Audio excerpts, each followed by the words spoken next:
Welcome aboard, Giants and Eagles fans, to a special joint podcast here, as it is NFL Draft Week. We're doing a special joint podcast with the No-Huddle Show, our Philadelphia Eagles podcast, and obviously Talk is Cheap, our Giants podcast. We're going to get you set for the 2016 NFL Draft. We're doing this podcast on a Monday afternoon. The draft will be Thursday night, at least the first round, and will continue into this coming weekend. The Eagles, of course, traded up last week with the Cleveland Browns, now hold the number 2 pick. Everyone expects it to be Carson Wentz from North Dakota State. The Giants sit at number 10, and the deal with the Eagles and the Browns obviously affects them, what happens in front of the Giants. So we have, along with myself, Joe Giglio, we have 4 people here, so 5 altogether. You know them from our different podcasts, obviously, wherever you're coming from to listen. The No-Huddle Show, Elliot Shore-Parks, Mark Eckel, they cover the Eagles, and Talk is Cheap with Jordan Renan, James Kratz, they cover the Giants. What we're going to do is we're going to have a roundtable mock draft as we end this podcast. Right now, though, we'll start with a little talk about the draft and where we're at right now. We'll start with Elliot and Mark on the Eagles. Guys, we haven't spoken on our podcast on the No-Huddle Show since the trade last week. Carson Wentz seems to be the prize. We have the Eagles trading up from number 8 to number 2. Elliot, your thoughts, and now all the fallout from it as we sit here on this Monday afternoon. Yeah, I thought it was a great move for the Eagles. I mean, people will counter and say, oh, you gave up a lot, you mortgaged the future, you're debilitating the drafts from here on out. I just don't think that's the case. Look, the Eagles didn't have a future with Sam Bradford as their quarterback, and they haven't had a playoff win since 2008. They haven't had a quarterback since Donovan McNabb left. They had to do something to try to get their guy. Now, you can debate if Carson Wentz, who will likely be the pick, is going to be that guy. I think he has a ton of potential. I've been watching a lot of film of him. Granted, I'm not a scout, but I think they're already better off with Carson Wentz on their roster than with Sam Bradford as their franchise quarterback. Did you give up, a few third-round picks and a fourth? Yeah, you did. And you're not going to have a first-round pick next year, which does hurt. But they weren't going to get – they needed to get their quarterback. I thought it was a good, aggressive move. And I do think it's going to work out for them. Mark, what did you think of the move? You've been around a lot of these as teams have traded up. You've seen them throughout the different drafts you've covered. What did you think about what the Eagles gave up and what they're trying to do here? It's funny, I don't think they gave up what they had to give up. When you're moving up that high, it's going to cost you. They actually got away cheaper than I thought it would have cost them to move up by spreading out the picks a little bit. But with that said, I didn't like the trade, and I didn't like the trade because I don't think Carson Wentz or Goff, and that's apparently how he likes both of them. He likes vanilla and chocolate. Apparently, I don't know. I don't think either one of them is worth trading up for. And I think the Eagles have too many other needs to give up anything to move. I would have stayed at 8, and if one of those guys fell and you like him, take him at 8, or even move back. And when in 3 or 4 years, when we know how these quarterbacks are, I got a strange feeling that neither one of those 2 guys are going to be the best quarterback out of this draft. I got a feeling it's going to be either Paxton Lynch or even a guy that you get later on, maybe a Hackenberg, maybe a Cook, maybe a Prescott, maybe a Cardell Jones. I just don't think this wasn't Mariota Winston. And there's a reason Cleveland, who kind of needs a quarterback as well, and kind of has a guy that knows a little bit about quarterbacks being their head coach in Hugh Jackson, traded the pick. If Carson Wentz was the end-all, be-all, why wouldn't Cleveland just stay there and take him? I don't disagree with that. I just think, and you touched on it a little bit, what do you think of these prospects is almost 2 separate debates. There's a debate of was it a good trade? Was the idea of doing whatever it takes to get that quarterback a good one? And to me, it absolutely is. If you're an Eagles fan, you can at least sleep confident knowing this team is trying. Good. What? I mean, how good do you think Carson Wentz is going to be? I think he's going to be better than Sam Bradford. Oh God, okay. Okay, well that's what they had. That's what they had. It's hard to find better than Sam Bradford than sign Ryan Fitzpatrick. He's better than Sam Bradford. But he's older. I think at least Carson Wentz has the potential. Look, is he Marcus Mariota or Jameis Winston? You don't think so. I don't think so. There are people out there. If you told me you think Carson Wentz is going to be as good as Aaron Rodgers, yeah, that's a great trade. Well, but we're all guessing at this point. I mean, sure. Your scouts say one thing. I mean, a lot of different people say different things, right? So some people out there do think that they have the potential to be very good. And I think the Eagles, I want to know what you thought. Right. I think It's always better than Sam Bradford. But that's not Rather Wentz than Goff, though. I'll chime in from the peanut gallery, right, Mark? I mean, at least it's Wentz. I don't want Goff. No. I've seen a bunch of people that don't like Goff. Right. And I will At least Wentz, it's more like, well, nobody really knows because he's so out of nowhere left field kind of deal. Wentz is the most mysterious player in this draft to me.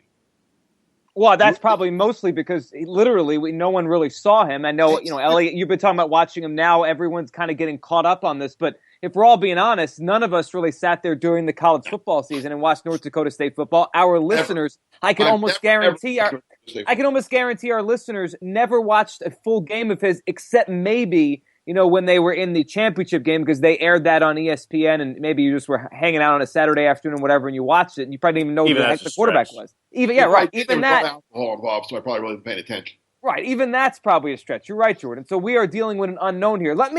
Before we move to the Giants' perspective on what happened and how it affects them, I want to ask all four of you. We'll bring James in as well. We'll go with Mark, Elliot, and then we'll go to Jordan and James. We'll go in that order here.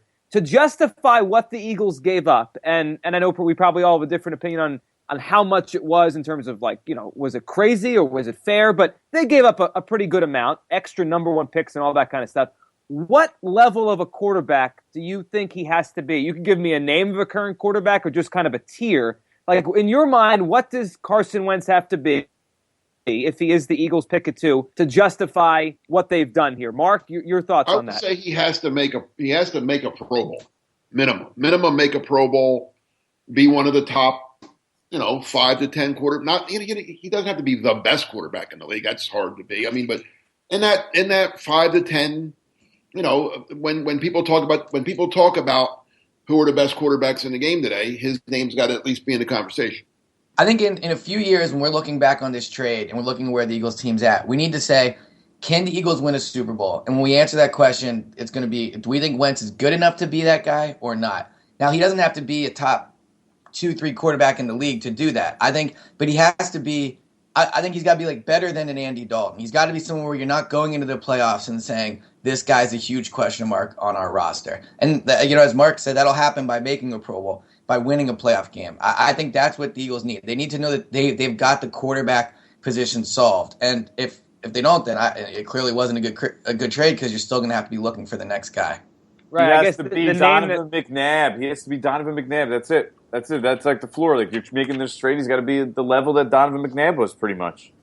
Wow. I would disagree with that. That's pretty high. I mean, he's the best quarterback in the franchise's history. He doesn't have to be the best quarterback, but he's got to go to playoff games. He's got to win playoff games. He's got to be a quarterback who makes Pro Bowls and then makes you a contender every year. I mean, that's what you just traded for. You're going to trade up. That's what you're trading for. Yeah, I agree. I think name the quarterback that you think is the baseline for this guy can win a Super Bowl and the next guy below him can. I guess Alex Smith comes to mind. Maybe Kirk Cousins, if you think he could potentially win a Super Bowl someday. That's what he's got to be. No, you laugh, but I think that's what he has to be, a guy who can win. I don't think Kirk Cousins ever going to win a Super Bowl. I don't know. I'm hiring but okay, so Alex Smith, can we agree? I have higher expectations. I don't want to make that trade up for number 2 pick and trade all this stuff and hope that I'm getting Alex Smith. I need more than that. Or Kirk Cousins was a 4th round pick. I don't want Jay Cutler. I want more than that. How about this name? I'll throw this name because I'm listening to all of you banter about what he could be, what he might be. We've had this comparison for a lot of different reasons: his height, his size, and where he's coming from. Forget how he gets there or stats or any of that. If he has Joe Flacco's career, is it a good trade? I think it is. Oh yeah, absolutely. Thank you. Definitely. Yes. All right, so I'll put that for me at least. That'll be the baseline for Carson Wentz. All right, so Carson Wentz and the Eagles. That's good because that's actually below Donovan, but above Jay Cutler, Kirk Cousins. Right. I'll take it a step further. I think even if Flacco had never won a Super Bowl, if Wentz has Flacco's career, I mean, Flacco's in the playoffs every year. He's been good. I mean, I think if they get Flacco with this pick, Flacco, I'll take everything bad I've ever said back. Yep, exactly. Yep. I mean, without the Super Bowl, Flacco's not, But he wins in the playoffs. But don't take the Super Bowl away. He did win a Super Bowl. I know, but that was Elliott's comparison. I mean, right, I don't want Flacco without the Super Bowl. He's an average regular season quarterback. I'm not average, but he's he's good. He's above average. All right, let's jump to the Giants' perspective on what had happened and how it affects them at number 10. Then we'll do our mock draft here. Jordan, we'll go to you, and then James. What were your thoughts on the move when it happened, the Eagles moving up? Obviously, it affects the Giants within the division moving forward, but in more right now terms, it affects how things might play out before they pick at number 10. Jordan, what were your thoughts on the trade as it affects the Giants in this draft? Good for the Giants. I mean, we got, two quarterbacks, 1-2. Yeah, we're guaranteeing. I mean, it's going Goff and Wentz, 1-2. That means a guaranteed 2 quarterbacks in the draft, top of the draft, number 8 spot with the Browns. We could have 3 quarterbacks in the top 10. That means more players for the Giants. Happy, happy, joy, joy. Bring on the defensive players. James, how about you? First thoughts when the deal went down? Good. I think it's a good deal for the Giants. As Jordan said, you guarantee 2 quarterbacks going. Because I'll be honest with you, if the Browns decided to stay at 2 and they took a guy like Jalen Ramsey, maybe the Eagles were, I guess they were always going to try to get a quarterback. But if they hadn't done it, I thought there was some uncertainty before the trade about 2 quarterbacks going ahead of the Giants. I think it's a good move for them. I still think that they're going to need a little bit of luck to get one of those top guys to fall to them still at 10, but the odds have increased now with the quarterbacks going 1-2 at the top. They have. It has changed things here, and we all project those quarterbacks to go 1-2. So let's do that. Let's get into our mock draft here. Here's how we're going to do it. Each of us, there are 5 of us, we're going to pick the first 20 picks of the NFL draft, which will come up on Thursday night. We'll each take 4 teams and go through this in order and make the pick. So we'll go around. We'll give the order out right now. Then we'll go around, make your pick, and give your explanation on why you think the team will take this player. So the order will be James, Elliot, myself, Mark, and Jordan. We'll do that, and then we'll repeat the same order as we go through the picks 5 at a time. So on the board first, as I guess I play Roger Goodell here, with the number 1 pick, kind of anticlimactic, but you have it anyway. James, you are picking for the Los Angeles Rams. Who do you got? I am taking Cal quarterback Jared Goff. The reasoning is because they're going to take him. And I would say my biggest question is 2019 when they opened their Death Star Stadium. Is Jared Goff the starting quarterback and Les Snead and Jeff Fisher have jobs still? That's a great question. I Jeff Fisher has a job. I mean, God. What the heck? He'll go 8-8. He'll go 8-8 every year, and they'll keep him around. Good for him. He's doing something right. Well, I guess he is. He's been around a long time. So, yeah, I like what James just did there. So we could all do the same thing, give the pick, the reason, and then I guess some analysis on what you think of how it's going to all work out. Elliot, you're up 2, the number 2 overall pick to the Eagles. Can I trade back to get more picks? No. I mean, I'm taking Carson Wentz just because, as James said, that's what they're going to do. I think it's a good pick. As we've just debated, I think he's got all the potential in the world. He's got a strong arm. He can run. And one more thing I'll say that we didn't touch on earlier, we're comparing him and Bradford. One thing I noticed when watching Wentz is he really, compared to Bradford, he's got, a man's body. I mean, he's got big legs. And you look, after seeing Bradford last season for Eagles fans, they're going to be impressed just on how much of a bigger guy he is than Sam. And I think that bodes well for his ability to stay healthy, which is half the battle, in the NFL. So you're telling me he has a good body, Elliot? Body is fire. He's North Dakota tough. He's rugged. Analysis. There's our analysis right there. All right, I have the 3rd pick. I'm on the board for the San Diego Chargers. I'll go with Jalen Ramsey for them. The defensive back out of Florida State could be a corner, could be a safety. People say he could play both and play them well. The Chargers need a lot of help there. They were awful. They lost Weddle to free agency, so they could put him a corner or safety. And I've heard people say he might be the best player in the 2016 draft. And I think this one, of the first 3, I think this is the one that I don't really have any concerns that he's going to work out. The quarterbacks you always wonder. I would think Ramsey's going to be a good player. So I think the Chargers get a pretty safe and a pretty good player with Jalen Ramsey, number 3 to the Chargers. Mark, you're on the board for the Cowboys. The Dallas Cowboys will get the best player in the NFL draft when they select Ohio State defensive end Joey Bosa. Greg Hardy's gone. He comes in, takes over, starts at defensive end, and look out for the Cowboys next year. That defense will get a lot better with Joey Bosa on it. Certainly a need. They got their whole team suspended at that position, don't they? Almost. Everyone. All the kids, party's not there anymore. Mark, you tricked me for a second there because when you started saying best player, Ohio State, I thought you might go with the running back. No, I don't want to think of running back at 4. Nobody running backs are a dime a dozen. It is All Jerry, though. Jerry Jones, he has. They'll hold. Gary wanted Johnny Manziel too. They'll tie him up again, put him in the closet. Might be the best thing. Drafts the last couple of years have been very good, by the way. Yeah, they have their drafts. They've been very good at drafting. Yeah, they built that team up, obviously, very well around Roma. All right, so we have the first 4 picks are off the board. We have the Rams going with Goff. We have the Eagles going with Carson Wentz. The Chargers go Jalen Ramsey. The Cowboys go with Joey Bosa. And now we have Jordan, you're up for the Jacksonville Jaguars. I mean, I'm sitting here at 5, and Laramie Tunsil's on the board, so I'm taking him unless somebody wants to trade with me. If Tennessee wants to come back in, number 5, hey, I'm all for it. Anybody who wants Laramie Tunsil, come get it. He's going 5. He's not going past the 5th pick. There's just not happening.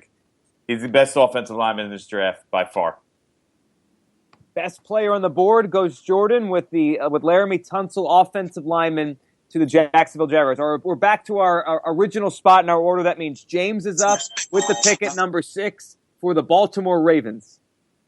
It's funny. I thought maybe I would have a decision to make, but I really don't because Tunsil's off the board and Bosa's off the board. I'm going with DeForest Buckner, defensive end out of Oregon. Even if Tunsil or Bosa were here, I think that would probably be the pick for Baltimore. They're kind of a risk-averse, keep it safe in the first-round team. Buckner's a clean player, has no red flags, and he's going to be really effective in the middle of their defense. So that's why I would go at 6. Go ahead, Mark. You wanted to make a point? Yeah, I just wanted to ask James, did you think at all about Ronnie Stanley there? I did, and I think it would definitely fit them because they obviously do have some needs on the offensive line. And, hey, it worked out with Ogden back in the day. But I don't know about you guys, but I think a lot of people think Buckner is going to be a really good player. He might be the best player in the draft. I could see him going 3 to the Chargers. So I just think that he falls there, and there's no concerns. He seems like a guy who makes sense. I think he might be the safest pick in the top 10 besides a guy like Ramsey that we have. Okay. You know what I'm going to say? There's so many best players in the drafts. I think it tells you all you need to know about this draft. I don't think any of these players are like that far above everybody else. I mean, everyone's making an argument. There's like 5-6 guys everyone keeps saying is the best player in the draft. And guess what? The night of the draft, every team's going to say that whoever they get is the best player in the draft too.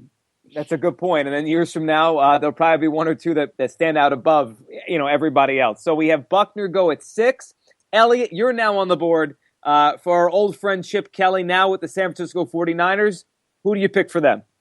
So I was debating Buckner if he was going to still be there. But I think I'm going to go with Vernon Hargreaves, cornerback out of Florida. He might be a bit of a reach here, but the Niners went hard after Sean Smith, didn't get him. They tried to sign Josh Norman a few days ago when he was let go by the Panthers. They didn't get him.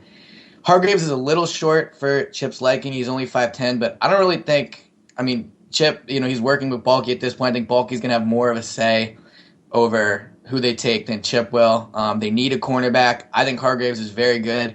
I think he could be as good as Ramsey. So this fills a need for them. Maybe it's a little bit of a reach, but I think Hargreaves is a good combination at this point of a really talented player and also filling a need.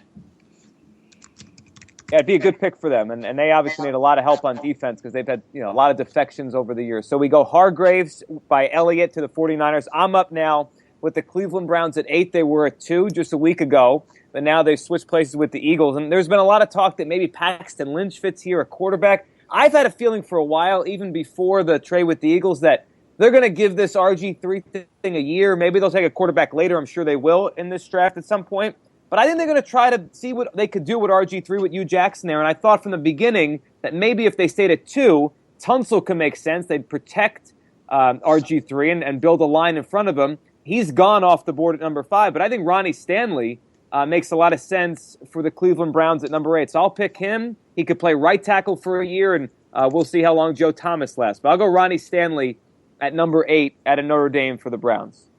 I think if the Browns stay at 8, that a guy like Stanley is, or Conklin if he's there, if Stanley's gone, is the perfect pick for them. Is one, Joe Thomas, he's a guy who doesn't have a whole lot of time left, and he might not be on the roster if they come to their senses and trade him. And two, it's just a safe pick for a team that is going to be so bad next year that they're going to be right here at the top again anyway.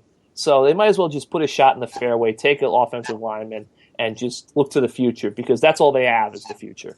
Don't be surprised if Joe Thomas is traded too. Wouldn't be a total shocker. I've heard that out on the, I've heard that out there that that was still being discussed in some avenues. Didn't that almost happen last year during the season? Weren't there rumors about the Broncos and they were kind of exploring a Joe Thomas deal last year? Am I right about that, Jordan? Yeah, he almost went to the Broncos, from what they said. Just they couldn't get it done in time. Right. What do you think about this, Mark? Could a team, and I was going to ask Jordan or James, could a team that plays at MetLife Stadium be interested in Joe Thomas? I think they would be. I don't know if they're really willing to pay that price. I mean, it's an older guy getting paid a lot of money. The cap, all right. And you'd have to put your future left tackle and move him over, and they've been reluctant to want to do that so far. They have, but Joe Thomas, obviously, with his accolades, he could be maybe an exception. That would be interesting if Thomas, if this played out, they got Stanley and maybe look to move Thomas. That would be a fun wrinkle in the draft. All right, so Ronnie Stanley goes number 8 to the Bucks. Mark, you're now up. Ronnie Stanley goes 8 to the Browns. You're up, Mark, number 9 with the Tampa Bay Bucks. Yeah, and I really wanted Hargraves. So Too bad. He's Chip gone. stole him. Yeah, well, that's okay. I'm gonna. It's funny that I'm gonna make this pick because I wrote Monday morning that this guy might slip out of the top 10. I don't. But if this goes the way it has, I don't think Tampa Bay could pass up Miles Jack at number 9. Yes, there's concerns about his knees, and I'm not sure what the Tampa Bay doctors feel. Some teams aren't scared. Some teams are very scared. But, I mean, Tampa took a gamble last year on Jameis Winston. Not a health gamble, but an off-the-field gamble. And, there were a lot of teams scared of Jameis Winston because of his, character issues. Tampa ignored him, took him, and he had a pretty good year and stayed out of trouble. So I think Tampa, again, rolls the dice, gambles a little bit on Miles Jack, and they might have the next Derrick Brooks. And if they do, it would obviously be a great pick. And I know it seems like all these different teams have different thoughts on what Jack would be. So he's around this time, he's going to be a polarizing pick wherever he goes. If he had lasted, I would have been fascinated to see what Jordan did at number 10 with the Giants. He's off the board. So Jordan, you're up. I think I would have passed. Okay, you would have passed. I did Jordan a favor. I think I would have. Yeah, he did do me a favor, but I think I would have passed at this point. I mean, this is the most injured team over each of the last 3 years. That's a tough pick for them to have to stomach at this point. I've heard, conflicting things on this over the last week or so. It just makes me wonder if they're in position to be able to make that. So I would have gone, my choices now are Jack Conklin, Ezekiel Elliott, and Leonard Floyd. And here I'm going with Leonard Floyd. He's their guy. He's the guy that they seem to have been targeting since even before the NFL scouting combine. A great athlete, tremendous athleticism and explosiveness, really will add to that linebacking core. That's something they desperately need with his ability, really versatility to do a little bit of everything. Pass rush, cover, and run sideline to sideline. So Leonard Floyd is my pick here, linebacker from Georgia. So our top 10, just to kind of reset, and then we'll go through 10 more. We'll take this to the 20th pick. Our top 10, Goff goes number 1 to the Rams. Carson Wentz number 2 to the Eagles. Jalen Ramsey 3 to the Chargers. Joey Bosa 4 to the Cowboys. Tunsil 5 to the Jaguars. DeForest Buckner 6 to the Ravens. Vernon Hargraves 7 to the Niners. Ronnie Stanley 8 to the Browns. Miles Jack to the Bucks at 9. And Leonard Floyd goes to 10. Goes number 10 right there to the New York Giants. Now let's get the Eagles. Real quick. Would anyone have gone in another direction for the Giants? Would anyone have gone Conklin, Treadwell, Elliott over Floyd in that spot? For me, I think Floyd would have been my pick, but the only guy that I just keep wondering if he's too good, and I don't know what the Giants think of him, but he may be too good to pass up, would be Ezekiel Elliott. If he's as good as some people think he could be a game changer. And the last time they had a pick that was a game changer was Beckham. So that kind of sticks out in my mind, but I probably would have taken Floyd there. James, what would you have done covering the Giants and your thoughts on a team you know very well? Okay. I think Elliott is going to be a star in the NFL. But Thanks, I think man. what I think is interesting is you get to these teams, like we talked about the Giants, the Cowboys. The idea of taking Ezekiel Elliott, it sounds awesome. We're going to get Ezekiel Elliott, and he's this 3-down monster, blah, blah, blah. But can you really justify taking a running back in the top 10? Nope. And I just think what the Cowboys are going to encounter and the Giants are going to encounter and any, the Browns or the Niners or whoever you want, the Ravens even, is that you can't pass up an impact lineman or a linebacker or a cornerback or safety to take a running back when it's a position that's completely devalued in the league and you're one knee injury away from disaster. Here's what I would say. The Giants already did a lot of work their defense this offseason. They obviously have a long way to go, but I think Ezekiel Elliott could be the difference between the Giants winning the division next season and not. And here would be my argument on that. I think the division is very much open for the taking, especially, with Romo's health. That leaves it up in the air. I think the Giants, then you have you have Odell, Eli, and Ezekiel to really I think that trio would make you either the first or second best team in the division for the next few years, as long as Eli is still playing at a high level. And once you get into playoffs, we've seen how Eli does. I think Ezekiel Elliott can be a complete game changer for any offense he goes on, but especially one that already has a quarterback and a star wide receiver, one that a lot of teams in this top 10 do not. So I think it would be, if he's there on the board at 10, I don't disagree with you, James. Other guys that could take their light Floyd might have longer careers, but I think that the impact they would get from Elliott for the next 5 or 6 years could be a complete difference maker for this team. I think it would be a no-brainer pick if he was there. If it was 1995, you'd be 100% correct, Elliot. But it's 2017, and running backs, as James said, are devalued for a reason.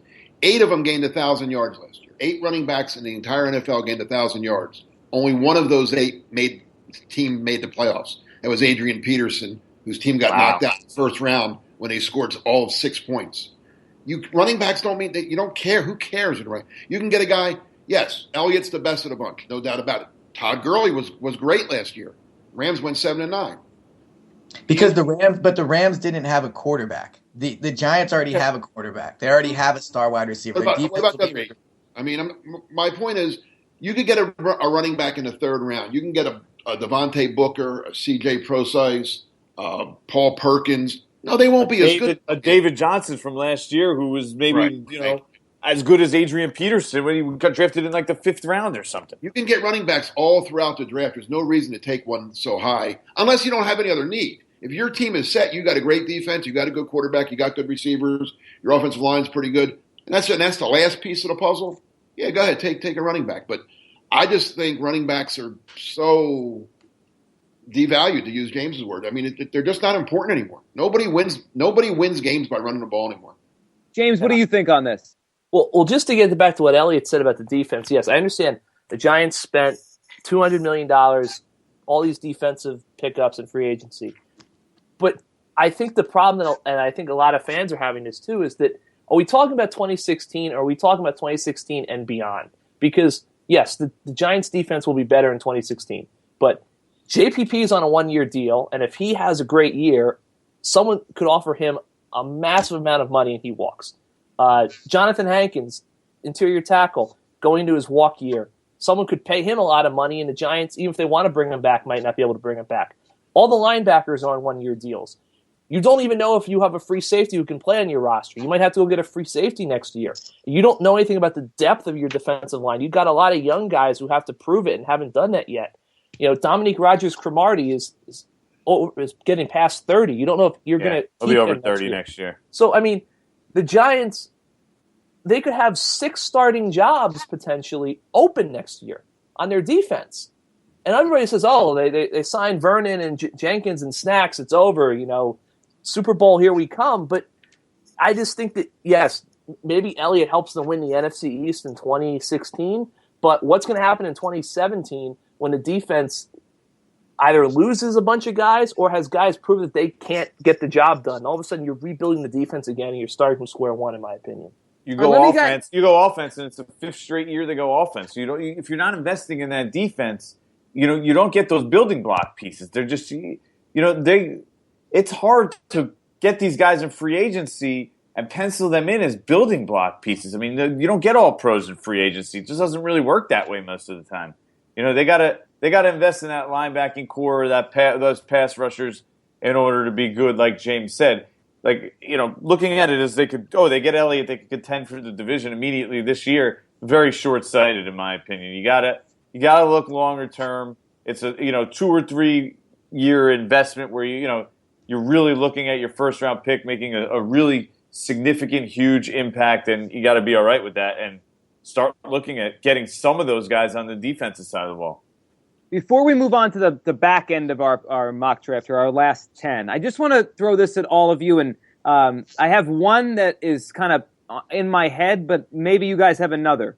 To go back to Elliott's point a few minutes ago, that if the Giants did draft Ezekiel Elliott, they would have kind of whatever you want to call it, the three-headed monster. They have Eli Manning at quarterback. They'd have Odell Beckham Jr. at receiver. They'd have Elliott at running back.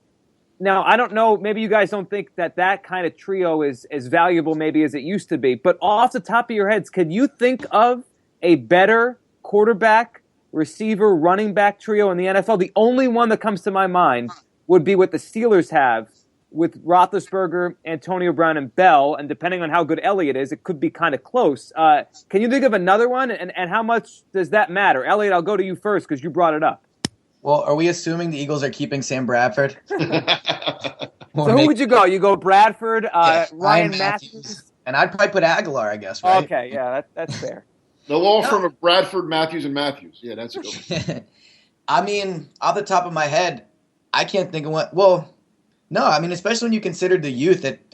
Obviously Eli Manning's up there, but when you consider the fact that Odell Beckham and Ezekiel Elliott will both not even remotely close to their primes yet. I mean, Ezekiel Elliott hasn't even played. So, yeah, I can't think of a better trio. Mark, how about you? If you like Eddie Lacy, I'd say Rodgers, Lacy, Jordy Nelson. Well, Jordy Nelson's coming off that injury now. He'll be fine. Okay. Well, that's certainly up there, though. That's a good one. But, yeah, that's probably one. How about Jordan? What your thoughts on they could have that if they made the move? Yeah, I mean, it would be a good trio. I mean, how long we got left with Eli? That's the only question with those guys. But yeah, they'd be up there. I mean, Dallas had Romo, Murray, Bryant, and didn't win a damn thing. No, well, that's to be fair. They were what a weird drop pass kind of. Oh no, they were a penalty controversial flag away from getting beat in the first round. That's true, but then they also were a play away from going to the NFC title. They didn't win anything. Bryant, Murray, Romo never won a darn thing. I get it, but they did win, 12 or 13 games that year? Yeah. Won one playoff game. Yeah. I mean, what about against the Detroit Lions? I don't even count. You gotta have some. The Lions don't even count. Right? I think we all agree on that, though. You need some kind of defense. Beat the Detroit Lions. I mean, come on.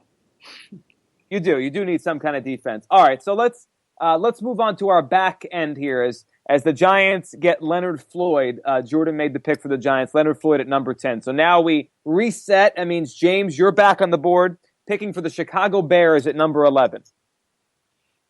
Well, this is going to sound funny after all the talk we had about Elliott, but I'm taking Ezekiel Elliott at number 11. So top 10, no way. At number 11, though, fine pick. All right. The line of demarcation has been set. One, if I'm the Chicago Bears, I'm calling Tannenbaum in Miami, who supposedly is infatuated with him, and I'm going to make a really good deal. I'm going to trade down to 13, and they're going to give me way too much because they don't know what they're really doing down there. But here's my thing about Elliott. So if you're the Bears, you're not feeling good because I really wanted Leonard Floyd. He's not there. I think Shaq Lawson is a guy who you could take, but Shaq Lawson, is he really worth the 11th pick? I don't know. And then Sheldon Rankins is another guy I considered, and he might be the better guy, but I just think, one, you have the significant drop-off, in the salary structure when you go from 10 to 11. And two, Chicago does need a running back. They just lost Matt Forte. You don't know if Alshon Jeffrey is going to be around after this year playing under the tag. It would help Jay Cutler. And, obviously the NFC North maybe helps their style of play. So I will say Ezekiel Elliott, 11 to the Bears. And I think he'd be a good pick for them. Elliott, now you're up with the Saints at number 12. Yeah, so, I would have taken Ezekiel Elliott if he was still there. But the guy I'm going to take is Sheldon Rankins from Louisville. I read in a certain mock draft on a Monday morning on NJ.com that would be a good pick for them. And they're terrible against they're a terrible defense last year. 30, one of the worst in the league, 31st. So I think it helps their defensive line. I think it's good value here. And I think it'll be a good pick for them. All right, so we have Rankins going at number 12 for the Saints, who always seem to need defense. And now I'm up at number 13 for the Dolphins, who I think are just probably so sad that they didn't answer the call in time when James called to try to trade up for Ellie, because that's seemingly the guy they want. I'll go defense for them. I'll go with a cornerback. I'll go Eli Apple, the New Jersey kid who went to Ohio State, and they'll add him to their defense and Byron Maxwell and Kiko Alonso and all those guys. So I go with Eli Apple, cornerback from Ohio State. Mark, you're up for the Oakland Raiders.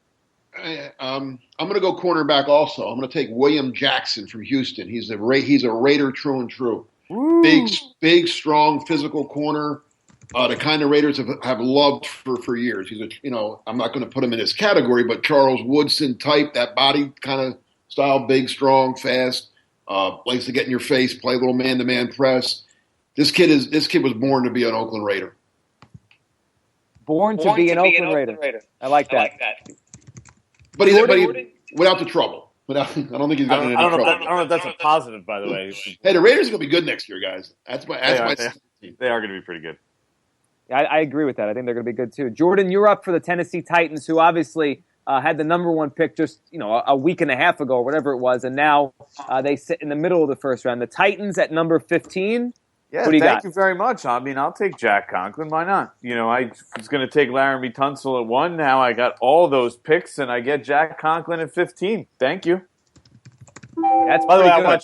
I watched Jack Conklin play against DeForest Buckner this morning, and he pretty much dominated him. Gave up like one play the whole game. That was one of the early games last season, right? Like one of the early marquee games. Yep, the Michigan State beat Oregon. Pretty much ended their season. I think it was like one of those opening week games, and he started to wear down a little bit at the end. But for the most part, he clearly got the better in my eyes of DeForest Buckner. So I was impressed. And 15th pick, yeah, I'll take him. Him and Taylor Lewan. Your job is to protect my man, the myth, the legend, Marcus Mariota for the next 10 years. Mark, what do you think? That's a great pick. And if it goes that way, I'm telling you, Tennessee's another team that they're going to be good in a hurry. With all the picks that they got from the Rams, they have their quarterback. They have some other talent. They have a good. I mean, if what's his name? The receiver they took last year, Green Beckham. If he becomes the guy that they think he is, they have a couple other little pieces. Now their offensive line has 2 bookend tackles. And they still have 3 second-round picks to add, God knows, a linebacker, a safety, a defensive lineman, whatever they want there. I mean, yeah, the Tennessee Titans could get good in a hurry, especially playing in a not great division in the AFC South. Well, as long as their quarterback's good, they're going to get great in a hurry. So they got pieces around them. I mean, Yeah, but I mean, James, we reset. You're back up now. The number 16 overall pick, the Detroit Lions. James, you're on the clock. Shaq Lawson, defensive end from Clemson. I consider Laquan Treadwell just because obviously Calvin Johnson retiring gives me a little bit of a hole, but I will go with Lawson. they signed Marvin Jones, helps them ease that a little bit. That's true, but I think Lawson would be a good fit for them. So we have Lawson go at number 16 to the Lions. Elliott, you're back up with the Atlanta Falcons. All right, they have a need at linebacker here. I'm going to go with Deron Lee out of Ohio State. Turnover machine last year, 4.5 sacks, 2 forced fumbles, and interception. Fills a need for them and can be a playmaker for them on defense. So I'm gonna go with Lee out of Ohio State.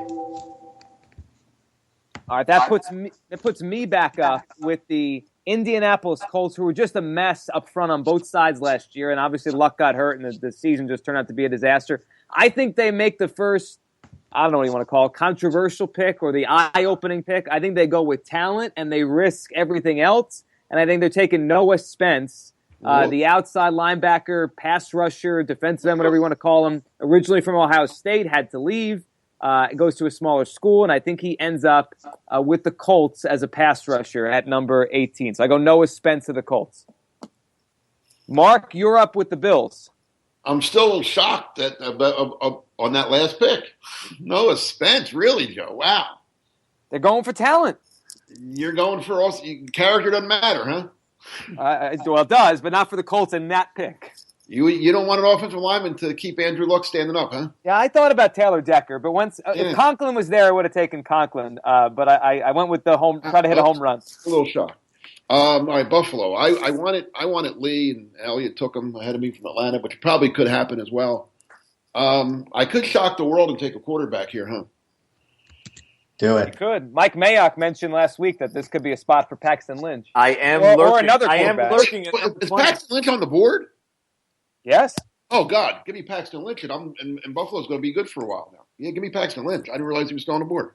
Last week, The Jets at 20, by the way, me just got upset because we were lurking for Paxton Lynch and we were trying not to say anything. I just assumed somebody traded up and took him, but I guess not. Okay, yeah, Paxton Lynch is a no-brainer for the Bills. And Jordan, before you go, just last week, Mike Mayock said that Paxton Lynch could follow the Jets at 20, but beware of the Bills. And I don't know if Mark heard him or he just I didn't. They're on the same page.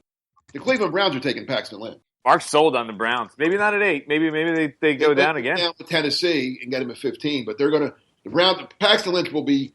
We will see Paxton Lynch opening day at Lincoln Financial Field. Lynch versus Wentz on the bench. They'll have a contest during the pregame that you can throw further. They'll put on a show like Beckham. They'll do like pregame shows. Jordan, before you go, James, what are your thoughts on Lynch and the Bills? How does Lynch help Rex keep his job? I just don't see that. Because they like Tyrod. I don't think Lynch is going to play next year. And it just seems to me that Rex has to put up or shut up this year, or he's going to be gone. I'm not worried about Rex. If I'm the Buff, I mean, Rex doesn't make the pick, right? I hope he's not making the final decision. No, I understand. I'm just saying. I feel bad for Buffalo if he's the one ultimately making all the personnel. I just think that the Bills should try to help the defense. I think Nkemdiche has got Buffalo Bills written all over it. He's the Rex Ryan player. He's Rex Ryan's player. I agree with you. I mean, I agree with you, James. That's who I was ready to take until I realized Lynch was on the board. I don't think it's like the Eagles not passing up a franchise. I think Paxton Lynch could be just as good as any quarterback in this draft, if not better. And this is like Aaron Rodgers falling in your lap, except Tyrod Taylor isn't Brett Favre. So I'm not. Are you sold on Tyrod Taylor ever doing anything in the NFL? I'm not necessarily sold on him, but I just think that one, they seem to like him. He had a positive year for them last year. I just think Nkemdiche is a guy. I don't see how Rex is going to. I mean, you could see Rex up there with this kid talking, "Oh, I'm going to go buy him a pet panther after we're done with this press conference." It's got Rex written all over it. And again, in the real scenario, I think Lynch will, because somebody will have made a trade and that's probably what they're going to do. I just couldn't let Lynch. I couldn't let the Jets get Lynch at 20 either. If Lynch is falling that far, the Dallas Cowboys are going to try and make that move up. Or Denver. You could book that. Those two, Denver too. They're going to try and make that move up if Lynch is there that late. Or the Jets. The Jets could easily have moved up a couple spots to try and get him. Yeah. Or the Eagles. Lynch won't last. Another quarterback invest. Can't have enough. Keep getting quarterbacks. And I agree, the Jets certainly could try to jump the Bills if they're afraid the Bills are going to make that pick. So, Jordan, you wrap up our mock draft. We go to number 20 with the Jets, who now clearly don't have Paxton Lynch on the board anymore. Where would you go for the Jets? Mike McCagnon is a shrewd evaluator of talent. Under this scenario, he waited, he looked around. He likes Reggie Ragland, the middle linebacker from Alabama. Big, strong guy, solid player, instincts. David Harris getting old. That's the pick for them. That's the pick for the Jets. Reggie Ragland. Does Ryan Fitzpatrick come back, or the Jets going to kind of just wing it at quarterback? What do you think, Jordan? Well, you didn't get. I mean, I'm thinking about Hackenberg because Mark Eckel over there told me Hackenberg could be that guy. But Ryan Fitzpatrick is ultimately going to come back. He has nowhere else to go. Yeah, Eagles might sign him. if they trade, because we're investing in quarterbacks here to fill. We're investing. Seriously, I know this is not a Jets podcast, but could somebody tell me where Ryan Fitzpatrick could possibly end up besides the Jets? Yeah, I don't think he has any spot. I don't. I think McCagnon's going to win. Not only, I agree with you, Jordan, he's a good talent evaluator, but I think he's going to win the negotiation because I'm with you. I don't know where Ryan Fitzpatrick goes. And even if they draft a quarterback, that quarterback they draft at 20 or 18, if they move up a couple spots, that guy's not going to be playing in 2016 with this Jets team. That guy's going to be more of a developmental guy who needs like a year or so, or at least, he needs that veteran aside from him. So Fitzpatrick's going to come back even if they draft that guy at 20. You don't want him learning from Geno? No, I don't think that's the way the Jets are going to go at this point in time. Geno's not a good just the hunch. Just the hunch. So Geno Smith will be a free agent. It would be kind of funny if the Denver Broncos picked up Geno Smith, though. Bring all the Jets quarterbacks in. Geno and Sanchez in Denver. Bring Tebow back to them. What the hell? Yeah, and then they'll win a Super Bowl, and everyone will laugh. Tebow actually won a playoff game in Denver. Before we wrap this up, the one thing I noticed, I just want to throw at you guys, it could have just been this mock draft, the way we all took players, and it just shook out this way. But I noticed, as I look at the list here, unless I'm missing something, that a wide receiver does not go in our top 20. Do you think that's realistic, or so you do think that could happen? That's weird because I know this class isn't as good, but the last couple years have been a crazy run on wide receivers. That'd be a big difference. I think the run's going to come 20 to 30. A bunch of if we kept it going in the mock draft I did Monday morning, I have the Texans starting a run of like 3 in a row. I have Houston, Minnesota, and Cincinnati all taking them 3 in a row, and then Kansas City coming back a few picks later and taking another one. But there's no. I mean, when I did my series, one of the stories about the draft was a scout telling me there's no Odell Beckham in it. There's a lot of wide receivers in this draft, but there's no star. There's no Odell Beckham. There's no Amari Cooper. There's a bunch of decent guys: Corey Coleman, Josh Doxson, Will Fuller, Laquan Treadwell. They're all good, but no, I don't think any of them are worthy of top. And a lot of the teams picking really didn't need a wide receiver, if you think about it. And again, this is a position almost like running back where you can get a lot of good wide receivers. It doesn't have to be in the top 10. Like you could get a good wide receiver, maybe more than any other position in the second round. I feel. It might take a little time, but you're not going to get Odell Beckham rookie year, but you can get some guys out there. I don't think anybody passed on one that they had a glaring need. I mean, Cleveland needs everything, but I mean, I don't think anybody's that had a glaring need at wide receiver passed on one for another player. Falcons could use one, right? They could really use somebody next to Julio, but they already have a one. And they signed the kid from Rutgers. Oh, Sanu, right? Yeah. So they're okay. They're paying Muhammad like he's a star, so they're okay with wide receiver. Forgot about him. Yeah, so it could be a year where no receiver goes, at least in the first half or maybe the first 20 picks. Yeah, and I said, but then there'll be a run. Houston, I think, is definitely going to take one. I think the Vikings are definitely going to take one, and the Bengals almost have to take one since they lost 2. Right, that does make sense. That's where the receivers will go off the board. All right, we'll wrap it up here. The draft is Thursday night. Hope everyone enjoyed our little mock draft here. You guys will be doing a ton of work, ton of coverage the next couple of days leading up to the mock draft, leading up to the real draft on Thursday night. The Eagles pick at 2. Elliot and Mark will have you covered. And the Giants obviously pick at number 10. Jordan and James will have you covered. Jordan, James, from the Giants' perspective, thanks as always for doing this.